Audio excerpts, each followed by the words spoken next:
आप सबका स्वागत है मेंबरशिप ओनली वीडियो में। उम्मीद करता हूँ आप सब ठीक होंगे। इससे पहले कि आज का किस्सा शुरू करें, हम स्वागत करते हैं अपने नए मेंबर्स का। और हमारे कुछ पुराने मेंबर्स मुझे लग रहा है नाराज़ हैं, उनसे भी बात करते हैं। पहले तो सबसे पहले तो बात करते हैं डॉक्टर साहब की। डॉक्टर साहब, मैं नाम तो नहीं लूँगा, आप समझ आएंगे मैं किसकी बात कर रहा हूँ। तो अभी आपने कम्युनिटी भी लेफ्ट कर दिया यार, ऐसा अच्छा नहीं लगता। आप जैसे भाई हमारी कम्युनिटी को लेफ्ट करेंगे तो मुझे दिल से बुरा लगा है।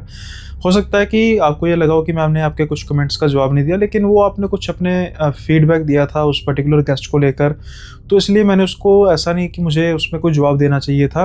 अगर आपने इस वजह से कम्युनिटी को लेफ्ट किया तो आपसे गुजारिश है कि आप दोबारा ज्वाइन कीजिए, मुझे खुशी होगी।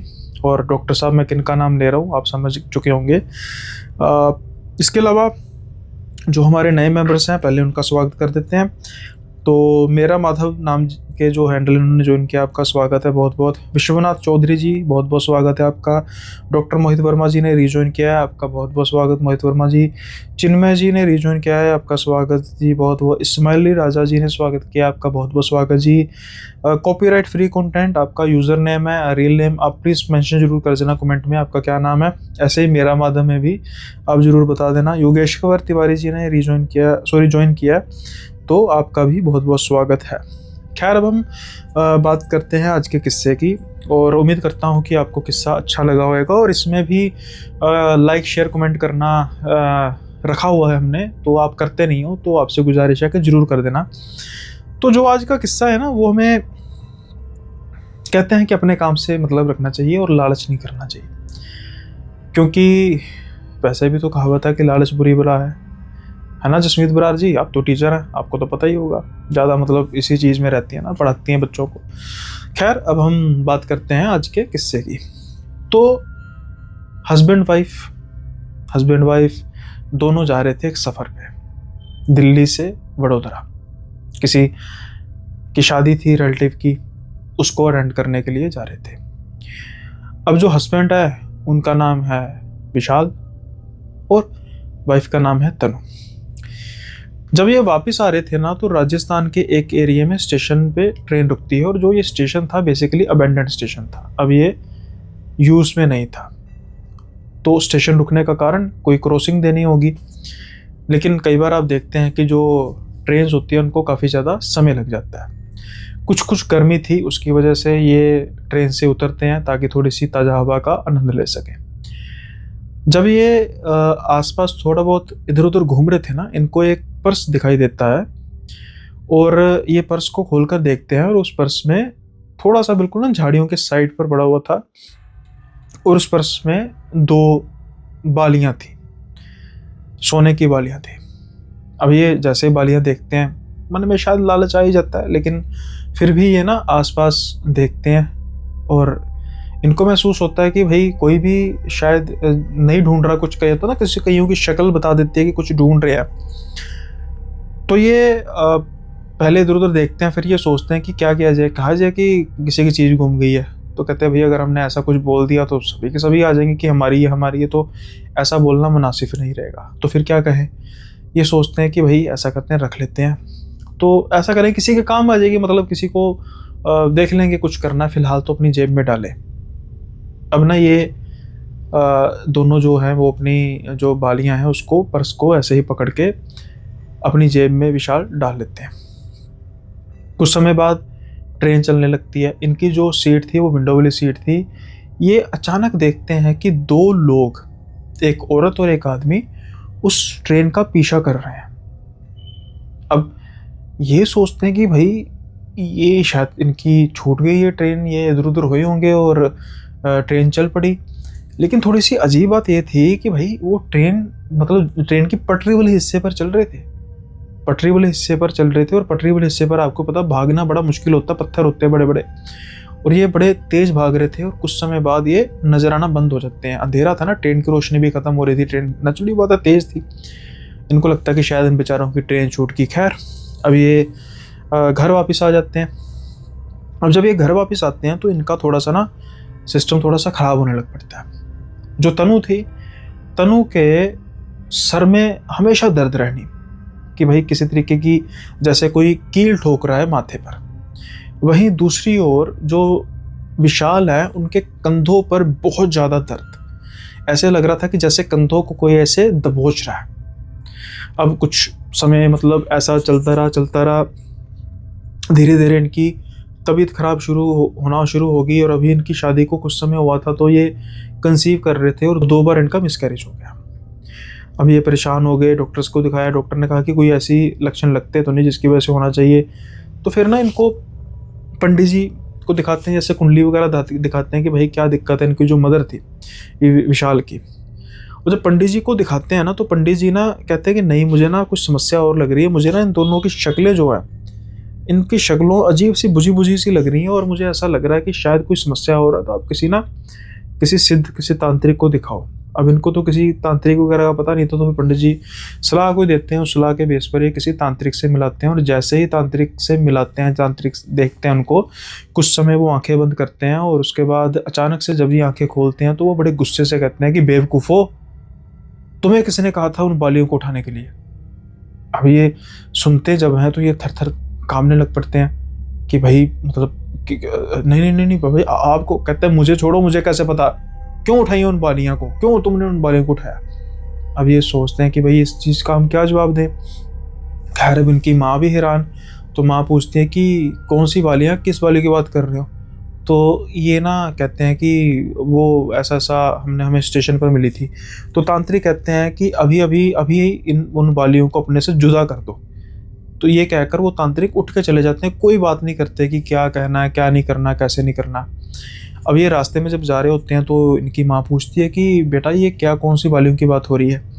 तो फिर ये बताना शुरू करते हैं कि ऐसे ऐसे मतलब जो वो हैं, हमें रास्ते में स्टेशन पे हम रुके थे तो ऐसे हमें बाली लगी, हमें लगा किसी की अभी गिरी होगी। बट अगर हम बात करते कि किसी की बाली गिरी तो सबने आ जाना, तो हमने उठा ली।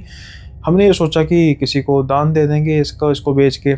अब इनकी माँ भी बड़े गुस्से में कहते हैं कि ऐसी चीज़ों को थोड़ा उठाते हैं, क्या पता क्या होता है इन चीज़ों में, ऐसे थोड़ा कुछ सोना फेंक देता है।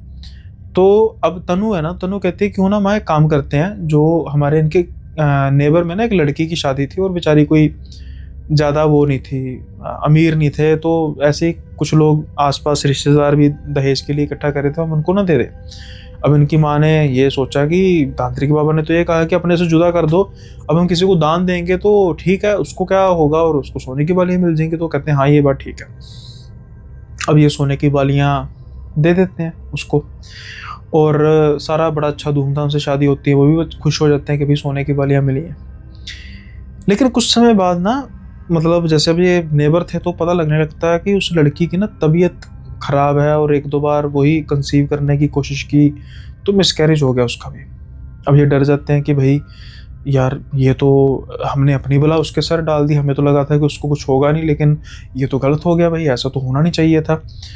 फिर धीरे धीरे समय बीतता गया। इनको लगता गया कि नहीं हमारा वहम हो सकता है, कई बार हो भी जाता है, ऐसे मिसकैरेज हो जाता है। फिर पता लगता गया कि भाई उस लड़की की तबीयत बड़ी ख़राब होनी शुरू हो गई है, आए दिन उसको चोट लग जाती है। उसके जो इन लॉज हैं वो भी परेशान रहने लग पड़े इस बात से, पति भी परेशान रहने लग पड़ा। 1-2 बार जब वो घर पे आई तो उसके चेहरे भी बड़ी मतलब मुरझाहट थी, मुरझाया हुआ चेहरा था, लग ही नहीं रहा था कि शादी हुई है। तो अब ना इनको थोड़ी सी गिल्टी फील होती है कि भाई यार ऐसे मतलब कैसे हम अपने आप को जस्टिफाई कर सकेंगे कि भाई हमने किया। तो ये फिर ना दोबारा जाते हैं तांत्रिक जी के पास। अब ये तांत्रिक जी को पूछते हैं कि देखो आपने कहा था कि अपने से जुदा कर दो, हमने सोचा कि चलो सोने की चीज़ है तो धर्म का काम कर लेते हैं, तो धर्म का काम हमने ऐसा किया, अब उस लड़के के साथ भी हो रहा है, हमें कम से कम बताइए तो सही कि चीज़ क्या है। अब वो तांत्रिक जी थोड़ा गुस्से में बात नहीं करते, क्योंकि उनका भी था कि इन्होंने कम से कम कुछ अच्छा तो सोचा। तो वो कहते हैं कि उससे भी निकालो बालियों को, उससे भी बालियों को निकालो और इन बालियों को किसी दरिया में बहा दो, ये किसी के हाथ नहीं लगनी चाहिए। तो ये कहते हैं कि बताइए तो सही कारण क्या है। तो फिर तांत्रिक जी कारण बताते हैं कि ये एक दंपत्ति की, यानी कि एक औरत की बालियां थी। वो यही बालियां लेने किसी गांव से शहर की तरफ आए थे। अब ऐसे ही जहाँ पर तुम्हारी ये ट्रेन रुकी है, किसी आज से कुछ साल पहले ट्रेन रुकी थी और ये पटरी के दूसरी साइड पर खड़े हो गए। अब इन्हें कुछ ज़्यादा पता नहीं था, और जो दूसरी ट्रेन थी वो सुपरफास्ट ट्रेन थी, और इनको पटरी से हिलने का मौका नहीं मिल रहा, और ये कट के मर गए। अब ये किसी झाड़ियों में साइड पर गिर गई और किसी को पता नहीं लगा, और तुम्हारे हाथ में लग गई। आज भी इस बालियों, क्योंकि उनका इन बालियों की तरफ झुकाव था, इसी बालियों के लिए वो इतनी दूर आए थे, और ये बालियाँ इनके लिए बड़ी मायने रखती थी। और ये बालियाँ आज भी, जो ये औरत और मर्द हैं, यानी दोनों हस्बैंड वाइफ हैं, इस बालियों के पीछे, और जहाँ जहाँ ये बालियाँ जाएंगी उनकी प्रेजेंस, वो मुर्दों की प्रेजेंस वहाँ पर फील होगी। अब जब ये सुनते हैं तो ये सन के सन रह जाते हैं कि भाई अब हमसे तो बहुत बड़ी गलती होगी। अपने तक तो चलो जैसे मर्जी हम सेट कर सकते थे, लेकिन एक बेचारी आम सी लड़की को हमने बहुत गलती से, नादान अनजानेपन में हमने उसका नुकसान कर दिया। फिर ये अपनी माँ से डिस्कस करते हैं, तो फिर इनकी माँ कहती है कि देखो बेटा, अब अगर हमसे बालियाँ दोबारा ले लेते हैं फिर तो ये बड़ी बेइज्जती वाली बात होगी हमारे लिए भी और उनके लिए भी। तो जैसे तैसे करके ये ना दोबारा नई बालियाँ बनवाते हैं सोने की, खुद अपनी सेविंग से, और उसको कहते हैं कि ये बालियाँ तुम ले लो और ये हमें बालियाँ चाहिए, हमें कोई भी XYZ बहाना लगा के उससे बालियाँ ले लेते हैं और इन बालियों को फिर दरिया में बहा देते हैं। अब धीरे धीरे कुछ ही समय में जो लड़की है वो ठीक होना शुरू होगी, कंसीव किया, अच्छा बेबी भी हो गया, इनका भी बेबी हो गया, और धीरे धीरे सब ठीक हो गया। लेकिन इनको एक शिक्षा मिली कि भाई ऐसे किसी चीज़ को लालच में या किसी भी पर्टिकुलर कारण से उठा नहीं लेना चाहिए। क्या पता किस चीज़ का क्या इतिहास है, और वो इतिहास अगर आपके वर्तमान के साथ जुड़ जाए तो वो क्या तबाही ला सकता है। ये किस्सा इसी बात को बयां करता है। उम्मीद करता हूँ किस्सा आपको पसंद आया होगा। पसंद आया तो ज़रूर लाइक शेयर कीजिए, और अगर कोई नया मेंबर यानी कि ज्वाइन करके सुन रहा है लेकिन उसने सब्सक्राइब नहीं किया चैनल को, तो इस किस्से के ज़रिए चैनल को ज़रूर सब्सक्राइब कर दीजिएगा। और फिर से धन्यवाद। और डॉक्टर साहब, इस बात पर विचार ज़रूर कीजिएगा जो मैंने कही है। भाइयों से नाराज़गी अच्छी नहीं होती मेरे भाई, सच कहूँ, और आप नाराज़ लग रहे हैं। इसके अलावा अभी कुछ और अपडेट्स हैं रिगार्डिंग मेंबरशिप ओनली, जैसे लाइव मेंबरशिप, लाइव ओनली, कुछ चीज़ों को मैं सेट कर लूँ, फिर हम उसके बारे में भी ध्यान देंगे। और जल्दी ही से ही मेंबरशिप जो अपने हैं उनको थोड़ा सा और हम एनहांस करेंगे, ताकि सिर्फ आपको किस्से ही नहीं बल्कि और भी स्टफ़ मिल सके। अब जैसे मैं कई जगह मुझे इनवाइट कर रहे हैं एज अ कुछ सब्सक्राइबर जो आ नहीं सकते, तो मैं उनके पास जा रहा हूँ, तो थोड़ा सा पर्सनल व्लॉगिंग हो जाएगी। अभी जैसे कुछ समय बाद मैंने मुंबई जाना है, मुंबई में एक यूट्यूब का इवेंट है, तो वो एक्सक्लूसिवली जो इवेंट की फुटेजेस होंगी वो मैं आपके साथ शेयर करूँगा, सिर्फ मेंबरशिप ओनली में। तो ये ऐसे ही आपको फैसिलिटीज़ मिलेंगी। खैर, जो नए मेंबर ज्वाइन किए हैं तो उनके लिए जो पुराने किस्से हैं, चाहे वो लाल साड़ी वाली चुड़ैल हो, या मंगेतर वाला हो, या फिर फार्म हाउस की चुड़ैल हो, या फिर एक ऐसा सफ़र, खौफनाक सफ़र और भूतों की बारात, बड़ा स्पेशल एपिसोड है।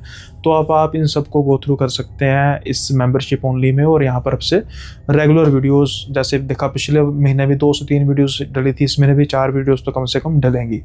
तो आपकी जो पाई का हिसाब पूरा हो जाएगा। समय आपसे विदा लेने का। जल्दी मिलेंगे अगले मेंबरशिप ओनली वीडियो में, जल्दी ही नए किस्से के साथ। तब तक के लिए बाय बाय, अपना ख्याल रखें।